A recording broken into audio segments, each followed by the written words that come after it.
안녕하세요.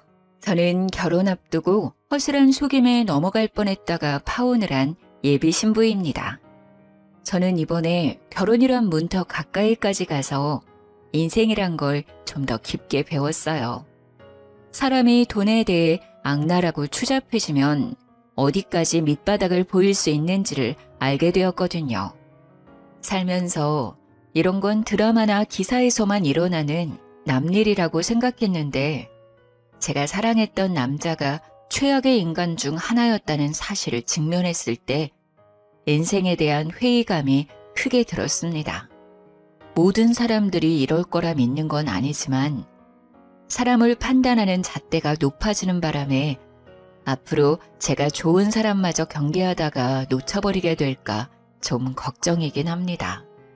누구나 조심하며 대인을 만날 필요가 있지만 조심한다고 옳게 보는 눈마저 가려버린다면 그건 그거대로 제 손해가 아니겠습니까? 제 경험을 사연으로 올리면서 좀 더 객관적으로 제 문제를 바라보고자 찾아오게 되었습니다. 부디 이 글을 끝마칠 때쯤엔 제 분별력이 한층 더 성장할 수 있길 바라면서 적어보도록 할게요. 저는 예비 신랑과 결혼을 전제로 만나기 위해 소개팅을 통해서 만난 인연입니다. 저희는 서로에게 크게 마음이 있어서 만남을 시작했다기보단 각자 생각하는 개념이 비슷해서 자연스레 관계가 이어졌던 것 같아요. 저도 자산 관리에 진심인 편이지만 예비 신랑 쪽도 돈에 대해서 철저한 개념을 갖고 있었거든요. 저는 결혼 대상이 돈만 헤프게 쓰는 사람이 아니면 될 거라고 막연히 생각을 했었는데 예비 신랑을 만나면서 돈을 모으는 개념에도 다양한 케이스가 있을 수 있다는 사실을 깨우친 계기가 되었어요. 저와 예비 신랑은 7개월 정도 연애하면서 서로를 알아갔고 1년 남짓한 시점에서 결혼을 약속했습니다. 저도 예비 신랑도 남녀관계의 로망은 딱히 갖지 않는 현실적인 사람들이라 우선적인 기준이 사랑이어야 하는 결혼은 아니었습니다. 서로 미래를 바라보는 가치관이 맞는 듯하여 결혼을 마음먹은 게 더 컸다고 보시면 되세요. 저는 사람을 주기적으로 1년 정도 만났다면 그래도 서로에 대해 알 만큼 알았다고 생각을 했습니다. 하지만 역시 30년을 넘게 제가 모르는 환경에서 모르게 자라온 상대방을 다 알기엔 1년이란 시간은 턱없이 부족했다는 걸 알았어요. 당시에 제가 지금보다 어렸으니 생각도 그만큼 어렵기에 일어난 실수였습니다. 우리가 본격적으로 결혼의 결심을 먹었을 때부턴 서로 조금 더 이성적으로 굴었습니다. 저는 비전 없는 사랑에만 치우쳐서 앞날을 그리는 것보다 이렇게 현실적이고 계산적이게 결혼을 하면 더 잘 살 수 있을 거라 생각했습니다. 결혼은 사랑이 아니라 현실이라 했고 서로에 대한 마음은 겨우 6개월밖에 못 간다고 결국 남은 인생은 그저 길을 같이 걸어갈 동료인 거라고 생각했거든요. 그렇게 먼 길을 저 나름대로 잘 내다보고 신랑감을 골랐다고 자부했어요. 그런데도 한 번씩 예비 신랑이 실속만 챙기는 모습을 볼 때면 좀 서운하기도 하더라고요. 자기 14살 어린 남동생 있다고 했지? 혹시 걔 대학 가면 우리가 돈 대줘야 되는 거야? 결혼하면 개인 돈이 없는 거나 마찬가지인데 그때 돼서 우리한테 애라도 생기면? 결혼하면 개인 돈이 왜 없어? 우리 공동생활비 통장 만들기로 했잖아. 그 밖에 경제권은 각자 관리하는 거 아니었어? 당연히 내 동생 등록금은 내가 알아서 해결해야지. 엄마 아빠가 언제까지 자식들 뒷바라지를 해야 되냐? 지금은 이렇게 알아서 한다고 확신하지만 그때 돼서 사정이 달라지면 나한테 손 벌릴 수도 있다는 거잖아. 개인적으로 돈을 쓰다 보면 부부 공동자금에 손대는 일이 생길지도 모르니까 확실하게 하자는 거지. 각서라도 쓰는 게 어때? 불안하면 쓰던가. 근데 그럴 리 없으니까 자기나 회식 좀 줄여. 사람 좋아하면 첫 번째로 제일 많이 잃는 게 돈인 거 몰라? 인맥도 자산이라는 거 아는데 결혼하면 나가는 돈 많아질 테니까 적당히 관리 좀 해. 예비 신랑이 제 본가에 대해서 질문을 할 때면 저도 모르게 퉁명스럽게 답을 해버리더라고요. 그가 무슨 의도로 묻는 건지 알지만 그래도 마음 한구석에 서운한 건 어쩔 수 없는 여자의 감정인가 봐요.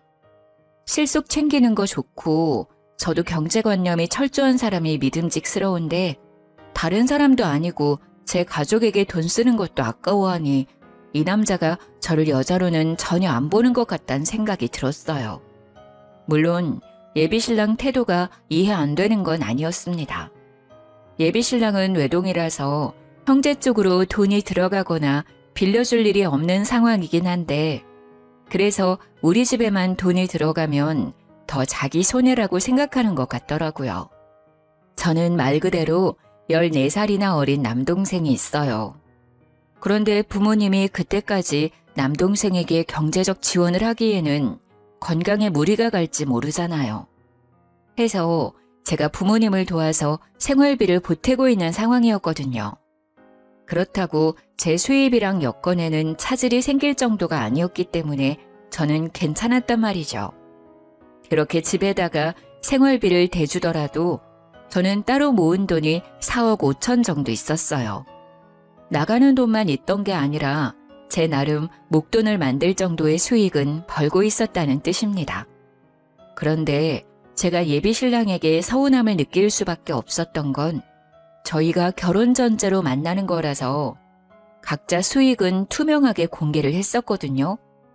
저는 제가 집안의 가장이나 다름없어서 나가는 돈이 꽤 되는데도 불구하고 큰 돈을 모았는데 정작 외동인 예비신랑은 시부모가 노후 준비되어 있는 상황이었고 저랑 동갑에 직장 연차도 더 높으면서 겨우 2억 8천 정도를 모은 상태라고 했습니다.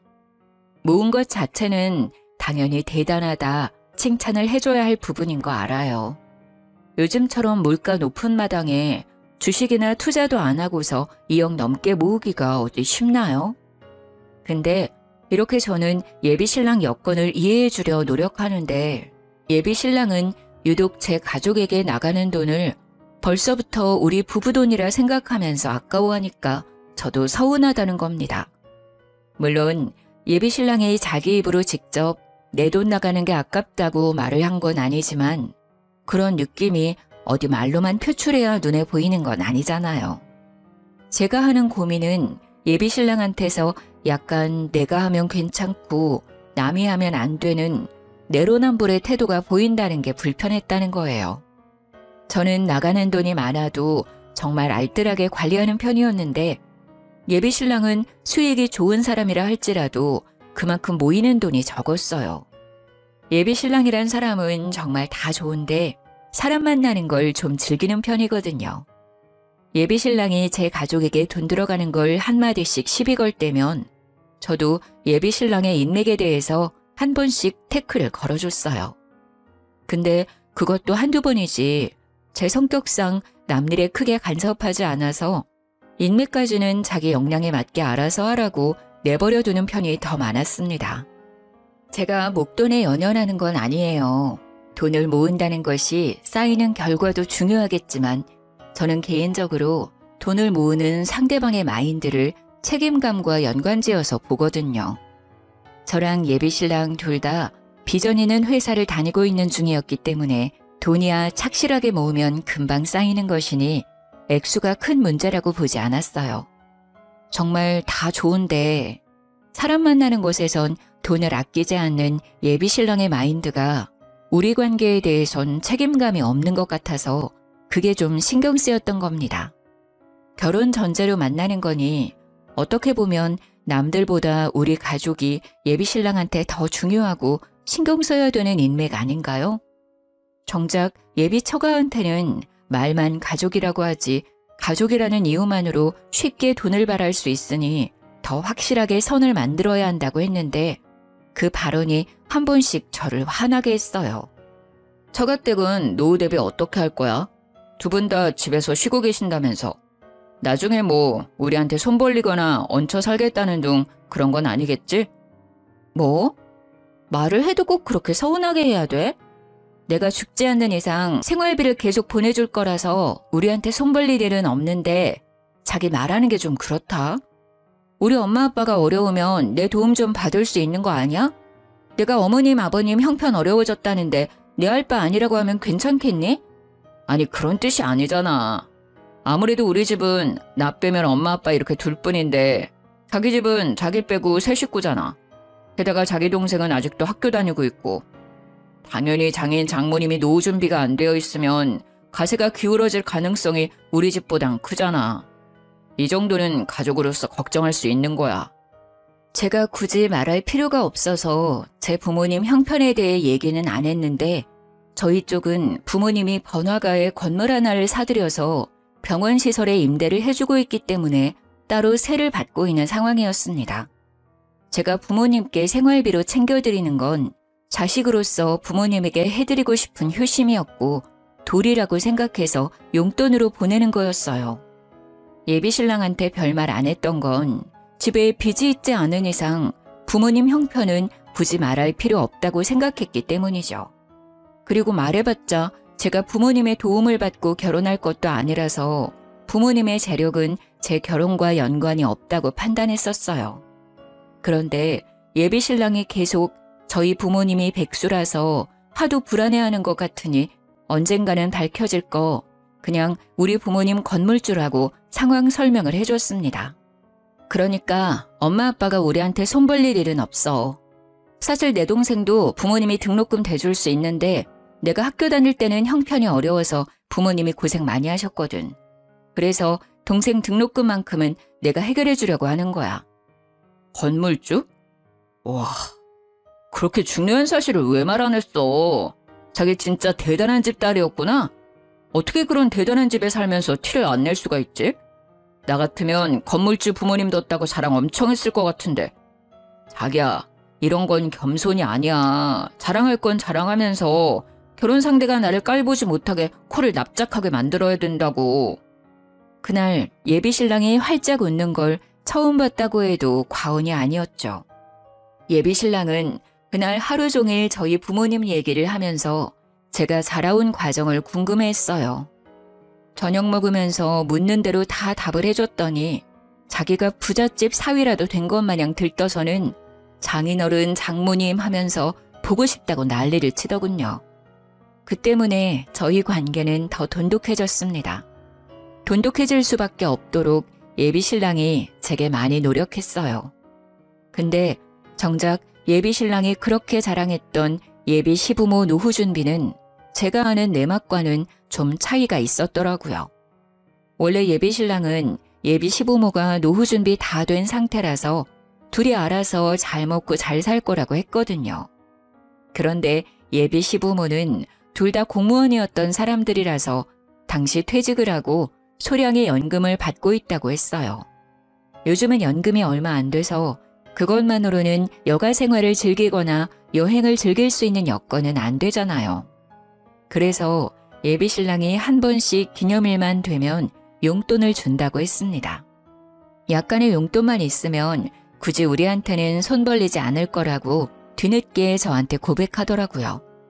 저는 예비신랑이 예비 시부모 노후에 대해 엄청 대단한 자산이라도 있는 것처럼 얘기를 하길래 아예 예비 시부모에게 터치 안 해도 되는 줄 알았습니다. 그런데 기념일마다 용돈을 주고 있었고 예비 시부모가 여행 가고 싶다고 하면 예비신랑이 돈을 보내줘야만 갈 수 있는 상황이라고 하더라고요. 그 말은 지금 우리가 결혼하면 어머님 아버님한테 계속 돈을 줘야 한다는 거네? 그거 자기가 알아서 해결하는 거지? 우리 각자 가족한테는 새 가족 생겼다는 이유로 확실히 선 긋기로 했잖아. 자기 선에서 알아서 하는 건 내가 딱히 간섭 안 할게. 그건 그런데 그래도 이건 상황이 좀 다르지 않나? 우리 부모님이 많은 돈을 바라는 것도 아닐 거고 또 처가 쪽은 부자잖아. 이러면 한쪽이 무조건 치우치게 되는데 자기 입장에서도 좀 그럴걸? 친동은 잘 먹고 잘 사는데 시댁은 손가락 빨고 있다고 생각해봐. 쪽팔리지 않겠어? 자기 웃긴다. 우리 부모님이 백수인 줄 알 때는 기를 쓰고 손에 안 보려고 하더니 까고 보니까 자기 쪽 형편이 안 좋아서 손을 벌리시겠다? 다 형편에 맞게 사는 거지 그런 게 쪽팔릴 문제야? 자기는 우리 부모님 백세라고 했을 때 쪽팔렸나 봐? 아니, 내가 어떻게 처가를 그렇게 생각하겠어. 알았어, 미안해. 내가 좀 팍팍했다는 거 인정할게. 솔직히 우리 집 그렇게 넉넉하지 않은 거 맞아. 그래서 손해보는 거 더 무서워했던 거야. 나도 너희 집 어렵다고 하면 당연히 도와주고 싶지. 그런데 그럴 형편이 안 되는 거 아니까 일부러 자존심 세웠던 거야. 예비 신랑은 그제야 자기의 진심을 실토하면서 자존심을 내려놓았습니다. 그렇게까지 기죽은 채로 사과를 하니까 제가 오히려 더 미안하더라고요. 사실 이렇게까지 예비 신랑 기를 죽이고 고개 숙이게 만들 생각은 없었거든요. 예비 신랑의 이기적인 태도 때문에 순간 저까지 남을 짓누르며 머리 꼭대기에 서려고 했던 것 같아 반성을 하게 되었습니다. 그게 저희 사이의 고비였다면 고비라고 할 수 있었겠네요. 저희는 서로 경제관 차이에 대해 좀 더 진솔한 이야기를 한 뒤에야 결혼 날짜를 잡을 수 있었습니다. 그때만 해도 예비 신랑의 마지막 자존심까지 꺾어봤기 때문에 더 이상 예비 신랑과는 갈등이 없을 줄 알았어요.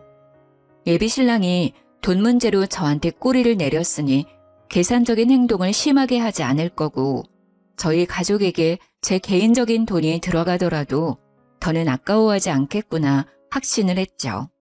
오히려 그렇게 예비 신랑의 밑바닥까지 속 시원하게 터놓으니까 사실 제 마음은 편했습니다. 그래서 결혼을 문제없이 진행하려고 했던 거예요. 예비 시댁에 인사를 하러 가려고 날짜를 잡은 뒤 더 나름 신경 써서 한우 세트를 준비했어요. 예비 신랑이랑 의논 안 하고 준비했던 거라 예비 신랑이 무척 좋아하더라고요. 긴장하는 제게 보나마나 자기 부모님이 저를 100점짜리 며느리라고 생각할 거라면서 들떠 있었습니다.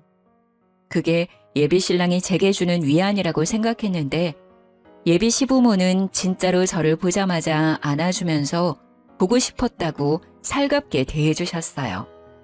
솔직히 버선발로 뛰어올 정도로 좋아해 줄지는 몰랐습니다. 좀 당황스러웠지만 미움을 받는 것보단 100만 배 나은 대접이 아닙니까? 저는 그 뒤로 안심하면서 내숭 없이 인사를 드릴 수 있었어요.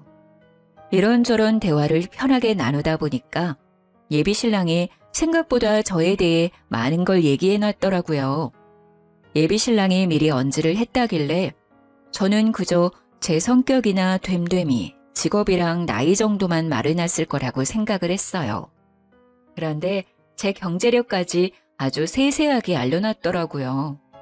저뿐만이 아니라 저희 부모님 형편까지도요. 불쾌했다기보단 예비 신랑이랑 돈 때문에 잠깐 갈등이 있었다는 것까지 알고 계셔서 좀 당황스러웠습니다. 우리 아들이 워낙 효자라서 가족한테는 돈을 안 아끼는 녀석이거든요. 그래서 항상 돈에 대해 좀 예민했어요. 아마 아가씨 처지를 잘 모르고 서운한 소리를 했던 것 같은데 아들이 아가씨를 소홀하게 생각해서 그런 건 절대 아니니까 오해는 안 했으면 해요. 그럼요. 이미 얘기 끝난 일이라서 그 부분에 대해선 전혀 개의치 않고 있어요. 근데 저희끼리 사소하게 오간 다툼인 줄 알았는데 알고 계셔서 좀 당황스럽긴 하네요. 어머님 아버님한테 잘 보이고 싶었는데 이미지가 깎였겠어요. 이미지가 깎이긴 왜 깎여요? 얘기 들어보니까 참 꼼꼼하고 야무진 사람이던데. 나는 오히려 아들을 나무랐다니까요. 요즘 애들 돈 개념이 해퍼서 자기한테 투자하기 바쁘지 누가 부모한테 손 안 벌리려고 결혼자금 미리 모아서 4억을 만들었겠어요. 그것도 나이 30대 초반밖에 안 된 사람이. 우리 아들이 무조건 잘못 판단한 거예요. 예비 시모는 자기 아들을 과하게 깎아내리면서 제 기분을 맞춰주려고 했어요. 처음에는 그저 저를 위한 배려라고만 생각했는데 듣다 보니까 그냥 제 편을 드는 느낌이더라고요. 마치 제 환심을 사려는 것 같다는 느낌이었죠. 하지만 그때는 예비 시부모와 첫 만남이기도 했고 첫 만남에 저한테 이렇게까지 환심을 살 이유가 없다고 생각해 그저 착각이라고만 봤습니다. 어쨌든 예비 시부모는 제가 젊은 나이에도 불구하고 사치 안 부려서 좋아하는 것 같았어요. 일단 좋아해 주시니 그걸로 점수는 괜찮게 땄다고 생각했죠. 결혼을 한다면 시집살이는 크게 당하지 않겠구나 함부로 예측하기도 했습니다.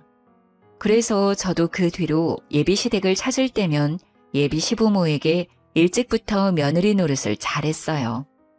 이미 저는 그 집에서 며느리 대접을 받고 있기도 했습니다. 예비 시모는 며느리가 생기면 하고 싶었던 일들이 많다면서 딸이 있었다면 좀 덜 했을 텐데 무뚝뚝한 아들만 있다 보니까 며느리를 너무 기다렸다고 하더라고요. 저를 보면서 딸이 생긴 것 같아 정감이 간다고 이것저것 다 해주고 싶다고도 하는 겁니다. 예비 시모의 마음이 너무 고마워서 저도 그런 애교 많은 예비 시모에게 살가운 며느리가 되어주고 싶었어요. 결혼 전부터 예비 시댁과 친해지면 저 또한 생활이 편할 테니까 예비 시모의 이런 친근함이 좋기만 했습니다. 그래서 그랬어요. 딸이랑 하고 싶었던 일이 있으면 나한테 다 말하라고 내가 같이 해주겠다고 말이죠. 그랬더니 예비 시모가 어찌나 좋아하던지 그 모습을 보니 저도 기분이 좋아서 예비 시모와 개인적으로 데이트 날을 잡았어요. 예비 시모한테 뭐 하고 싶었냐고 물었는데 막상 하고 싶은 건 잘 모르겠다고 하시더라고요. 그냥 저랑 더 가까워지고 싶어서 같이 놀러 나가고 싶었대요. 저더러 그냥 자기한테 보여주고 싶은 곳 있으면 데려가 달라고 하길래 제가 알아서 데이트 코스를 짰습니다.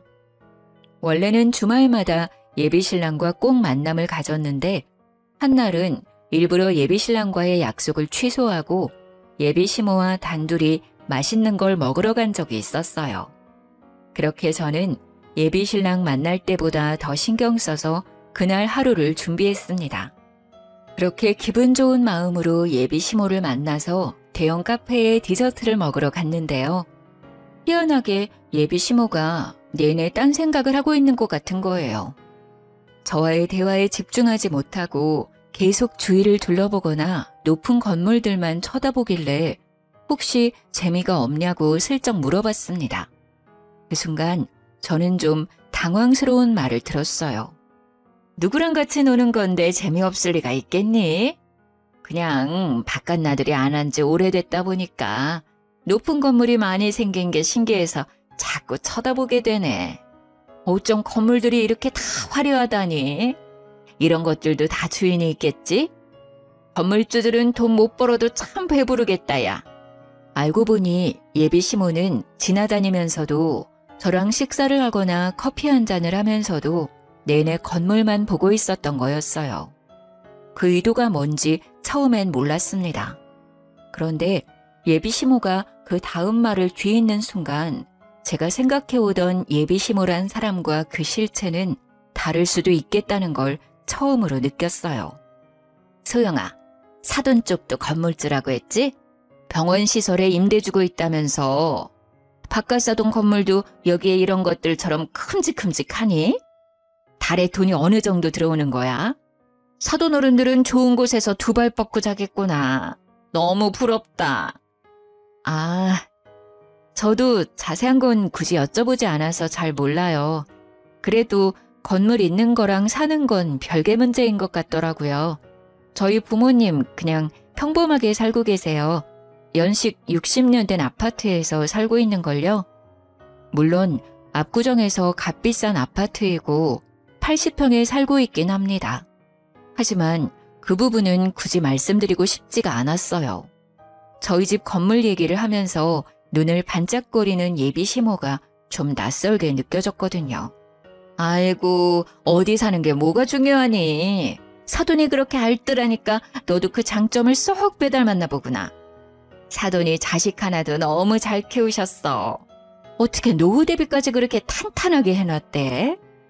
나도 생각이 좀 트인 사람이었으면 건물 하나 사놨을 텐데. 혹시 사돈 건물이 어떤 건지 나도 좀 구경할 수 있을까? 저는 이때 아차 싶었습니다. 예비 시모가 저랑 놀고 싶어 했던 건 저와 가까워지기 위해서가 아니라 저희 부모님의 건물이 궁금해서였다는 걸 크게 알아챘어요. 그래서 저와 시간을 보내는 내내 건물만 쳐다보기 바빴고 제가 알아서 저희 부모님 건물 앞으로 데려가 주길 기다리고 있었던 것 같았습니다. 순간 당황해서 아무런 대답을 못했어요. 저도 모르게 표정 관리도 못했던 건지 예비시모가 불편하면 굳이 안 그래도 된다며 한 발자국 양보하더군요. 못 보여줄 이유는 없으니까 예비시모한테 구경시켜드리겠다고 말은 했는데 부모님의 건물까지 가는 내내 저는 예비시모가 던지는 말에 전부 떨떠름하게 답했어요. 애교 많다고만 생각했던 예비시모의 모습이 그 순간만큼은 무력에 눈이 먼 사람 같아서 정이 살짝 떨어졌거든요. 그렇게 도착한 건물 앞에서 예비시모는 더욱더 가면을 벗었습니다. 사실을 듣기만 했을 때보다 직접 확인했을 때 더 큰 충격과 희열을 느끼지 않습니까? 예비시모는 건물 앞에서 박수를 짝짝 치면서 진짜 높고 크다고 병원 시설이 몇 군데 들어있는지 건물 주면 병원에서도 지인 할인 같은 게 있는지 혹시 건물에 자리 하나 나면 자기 가게 하나 들여주면 안 되는지 말도 안 되는 질문들만 늘어놓았습니다. 제가 대답하기 곤란한 질문이기도 했어요. 그래서 저는 그날 거의 예비시모에게 거짓말을 했습니다. 병원 건물이라서 개인적인 장사는 안 되고 건물주는 병원 관계자의 직계가족이 아니기 때문에 할인 같은 거 없다고. 그냥 건물을 갖고만 있는 거고 월세만 받는 거라 아무런 혜택이 없다고 말입니다. 물론 몇 개 대답은 얼추 사실이기도 해요. 건물주한테 병원 할인이 왜 들어가겠어요? 설령 된다고 하더라도 직계가족이 아닌 생판 남이 무슨 권리로 할인을 요구하나요? 어쩌면 건물에 자리 하나쯤은 아빠가 선의를 베풀어 한 자리 내어줄 수는 있겠죠. 하지만 공짜는 안 되죠. 저희 부모님도 건물에서 나오는 새로 먹고 사시는 분들인데요. 예비시모가 바라는 건 지금 남이 차려놓은 밥상에 숟가락 하나 올리겠다는 심산인 거잖아요. 저 그런 사람들 싫어하거든요. 저희 부모님도 노력 없이 바라기만 하는 사람 혐오하고요. 그런데 그 싫은 짓을 예비시모가 그날따라 주야장천 해대더라는 겁니다. 예비시모가 묻는 것마다 제가 부정적인 대답을 늘어놓았더니 곧 실망하는 기색을 보이더라고요. 이것도 안 된다 저것도 안 된다 하니까 자기 기대에 못 미쳤는지 한숨을 푹 쉬는 겁니다. 저는 그것도 웃기더라고요. 이 건물이 본인 재산이길 했나요? 아님 누가 재력을 누리게 해주겠다 약속이라도 했나요? 아니죠. 그저 그쪽 아들과 결혼을 하겠다는 건데요. 당최 예비시모가 실망할 게 뭐 있는지 이해가 안 갔습니다. 그날 예비시모를 집 앞까지 데려다주고 집에 와서 생각을 많이 했어요. 과연 제가 건물주 딸이 아니었다고 한다면 예비시모가 제게 애정을 주었을까요? 돈 때문에 저를 며느리로서 좋아해 주는 것 같아서 그게 마음에 걸렸습니다. 그렇다고 예비시모가 제게 큰 피해를 준 건 아니라서 예비신랑한테 확신 있게 따질 수는 없었어요. 대신 저는 그날 처음으로 예비신랑과의 결혼을 고민했었습니다. 겨우 돈 욕심 때문에 결혼을 포기하려고 하는 거냐고 묻는다면 네, 맞습니다. 맞다고 해야 할 것 같네요. 저희 부모님이 돈에 예민하기도 하고 공짜 좋아하는 사람들을 한심하고 게으르다고 믿고 있기 때문에 그 밑에서 자란 저 또한 그런 사람들을 위험하다고 보고 있거든요. 왠지 살다 보면 돈 때문에 예비시댁과 부딪힐 것 같은 날이 꼭 올 거란 확신이 계속 들었어요. 예비신랑과도 돈 때문에 약간의 갈등이 있었잖아요. 제가 건물주 딸이라는 걸 알고 나서는 예비신랑도 저를 환대했고 배포도 넓어졌고요. 묘하게 예비신랑 모습이 예비시모와 닮아 있는 것 같다는 생각도 계속 들었어요. 아니나 다를까 제가 계속 고민하던 문제는 얼마 안가 확인할 수 있었는데요. 주말에 예비신랑이랑 같이 차를 타고 펜션을 놀러가고 있었는데요. 잠시 쉴 겸 휴게소에 들렀어요. 예비신랑이 급하게 화장실을 다녀오느라 차에 휴대폰을 놓고 갔었죠. 그 타이밍에 휴대폰으로 예비시모한테 전화가 오더라고요. 받을까 말까 하다가 2번 연속 전화가 오길래 한번 받아봤더니 예비 시모 하는 말이 아주 기가 막혔습니다. 아들아, 큰일 났다. 네 아빠가 돈을 준비 못했어. 일단 소영이 살살 구슬려서 소영이 돈으로 결혼하고 나중에 갚겠다고 머리 좀 굴려보면 안 되겠니? 건물주 딸인데 그 정도는 껌이잖아. 처음엔 이게 무슨 말인가 싶었습니다. 예비 신랑이랑 저는 각자 모은 돈을 반반씩 합쳐서 결혼자금으로 될 예정이었던지라 서로 양가 부모님께 손 벌릴 일은 없었어요. 그래서 예비 시부가 무슨 돈을 왜 준비하고 있었는지 이해 못했고 또 그게 왜 우리 결혼이랑 연관이 되는지도 몰랐어요. 엄청 급박해 보이는 예비 시모 태도 때문에 저도 모르게 아무 말도 못하고 제 정체를 숨긴 채 내용을 더 엿들었습니다. 제가 아무 말도 안 하니까 수화기 안에서 예비 시모가 예비 신랑 이름을 몇 번 부르더니 혼자 뭐가 그렇게 불안한지 입을 가만두질 못하더라고요. 이 멍청한 인간이 글쎄 2억에다 빚까지 내서 웬 공유 오피스텔 하나를 매매해버렸지 뭐니. 친구가 같이 하자 해서 투자했다는데 벌써 3달이나 됐다더라. 근데 그게 또 망조라서 벌써 적자래. 나더러 겨우 있는 8천까지 달라고 하더라니까. 그러니까 예비 시모가 하는 말은 이랬어요. 예비 신랑이 모았다는 돈 2억 8천은 사실 없는 돈인데다가 예비 시부모가 어떻게든 마련해 놓았던 상황이었던 겁니다. 그런데 그 돈을 예비 시부가 몰래 빼돌려서 더 불리고자 친구 사업에 투자를 해버렸고 이혼 얘기가 오갈 정도로 싸웠지만 결국 8천만 원까지 예비 시부한테 빼앗긴 상태라고 했어요. 애초에 예비 신랑은 그런 돈을 모은 적 없는 사람이었고 결혼을 위해서 예비 시부모가 대출을 받아 급하게 만들어 놓은 거였어요. 아들 뒤치다꺼리를 부모 둘이서 나름대로 해결해 놓은 거죠. 그 모든 게 건물주 딸인 저를 붙잡기 위한 계획이었다는 것이 저를 더 열받게 했어요. 소영이가 모은 돈이 4억 5천은 된다고 했지? 결혼식은 최대한 소규모로 하고 그 돈으로 혼수랑 예물까지 하는 식으로 잘 좀 해결해봐라. 절대 남자라고 더해가는 그런 거 없다는 것도 똑부러지게 말해놓고 최대한 잘해서 불쌍하게 보여봐. 혹시 공짜로 결혼하게 될 수도 있지 않겠니? 남자 나이 30 초반과 여자 나이 30 초반은 확연히 다른 거라는 예비 시모 말이 저를 더 비참하게 만들었습니다. 예비 신랑 나이에 그런 직업이면 더 젊고 건강한 아가씨를 만날 수 있는 조건인데 저는 나이도 있고 출산 준비까지 하면 이미 노산으로 시작할 테니까 남자 쪽에서 손해를 먹고 들어간다고 하더군요. 그러니 늙은 여자 데려가 주는 것만으로도 내 입장에선 고맙게 생각해야 된다고 했고 제가 결혼 자금을 더 대는 게 어쩌면 당연한 거라는 이상한 논리를 주장하고 있었어요. 기가 차지 않습니까? 제 앞에선 알랑방귀 뀌면서 어떻게든 제 환심을 사 실체를 숨기기 바쁘더니 제 뒤에서는 예비 신랑이랑 이런 사기 작당을 꾸미고 있었다는 게 웃기잖아요. 당연히 겨우 빙산의 일각을 확인한 셈이겠지만 저는 일단 그 순간에 이미 큰 배신을 느꼈습니다. 제가 결혼을 고민했던 이유에 확신을 가해준 거나 다름없으니까요. 듣다 보니 예비 신랑이 계산적으로 행동하면서 우리 집에 손해보기 싫다는 식으로 말했던 과거들도 머릿속을 스쳐가더군요. 그렇게 피해보긴 싫어하면서 어쩜 남의 돈은 그리도 쉽게 생각하는 건지 그 부모의 그 자식이지 않습니까? 저희가 그때 당시 이미 내년으로 결혼식장을 예약해 놓은 상태였는데 그 계약금도 예비 신랑이 바빠서 그 돈으로 제가 먼저 예약을 해놓았거든요.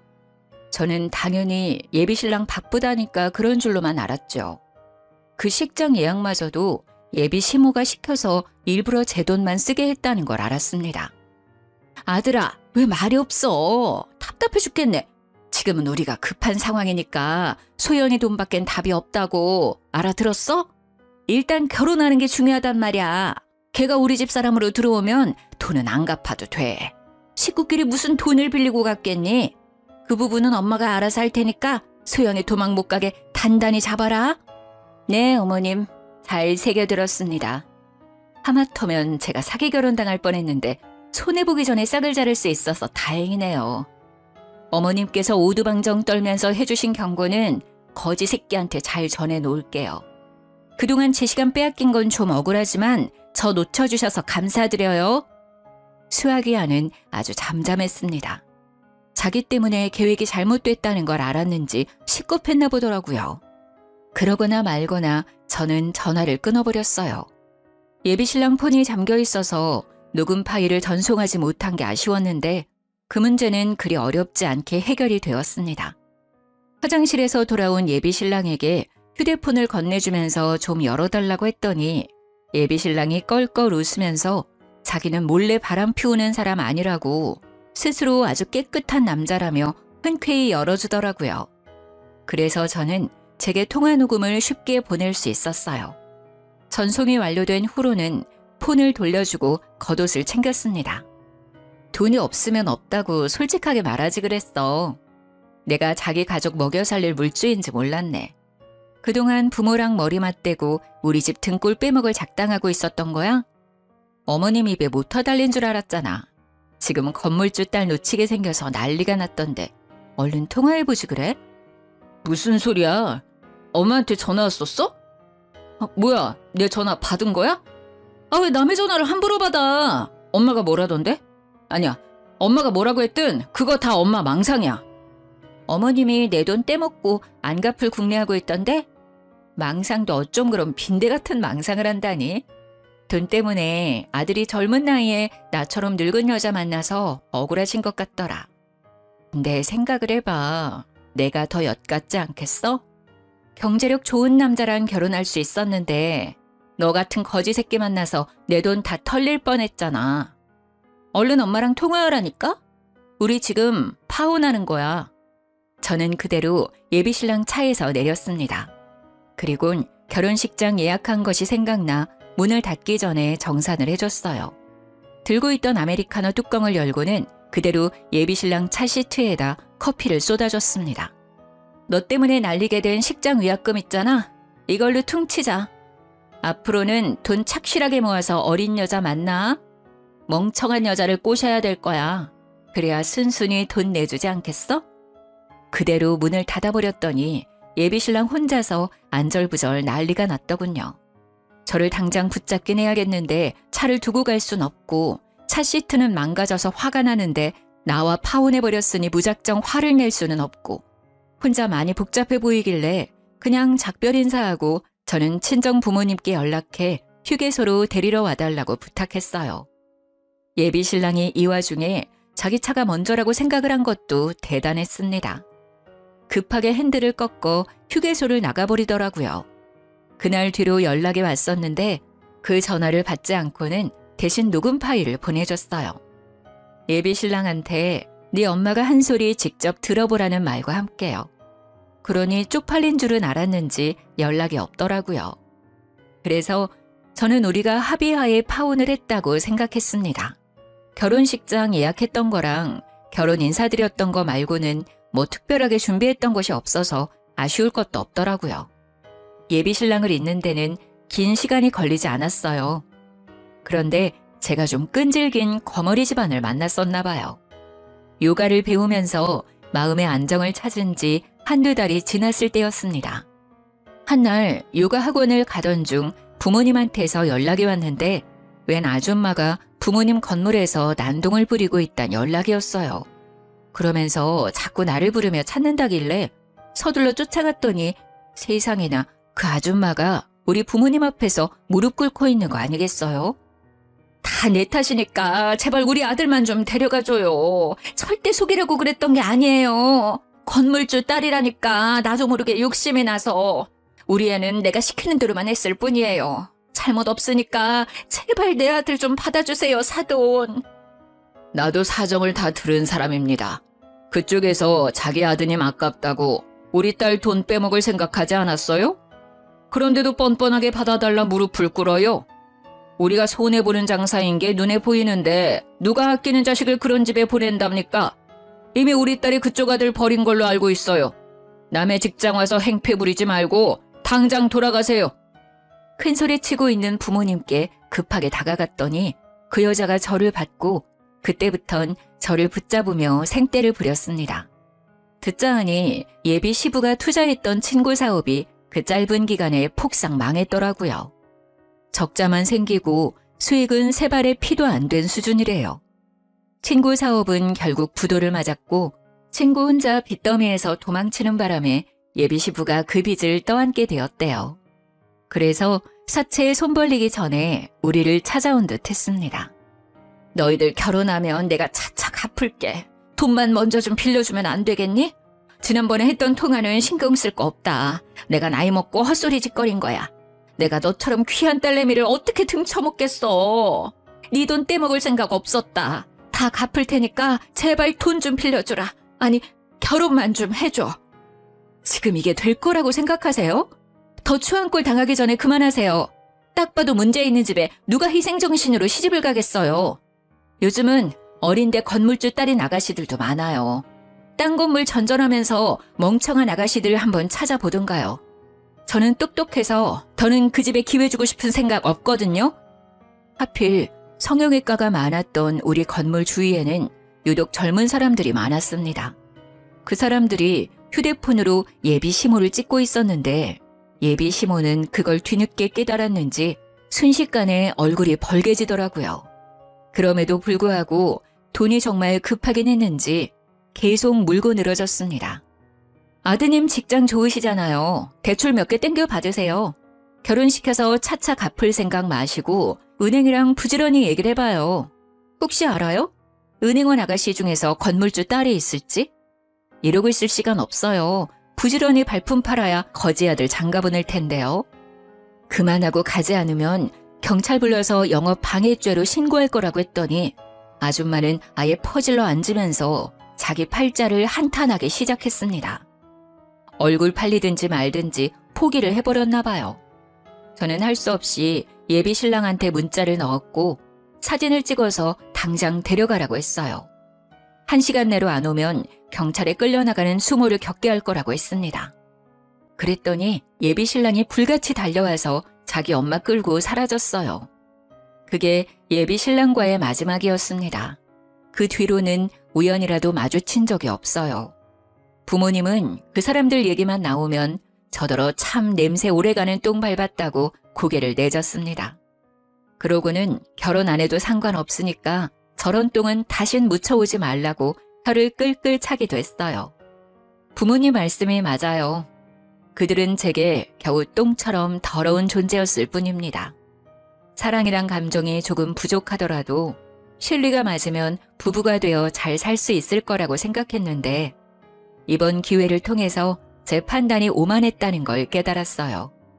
추구하는 가치가 비슷한 것도 중요하지만 사람 됨됨이가 가장 중요하다는 것을 왜 몰랐는지 모르겠네요. 앞으로 결혼 대상뿐만 아니라 사람을 사귈 때도 인품을 유의해서 볼 수 있는 사람이 되도록 노력해야겠습니다. 제 사연 어떠셨나요? 결혼하기 전에 악연을 끊어낼 수 있어 나름 현명했지 않나요? 좀 더 지혜롭게 해결할 수 있는 방법이 있다면 인생 선배분들이 알려주셨으면 좋겠어요. 너절한 이야기였는데 끝까지 들어주신 분들 너무 감사드립니다. 늘 좋은 일만 가득하셔요.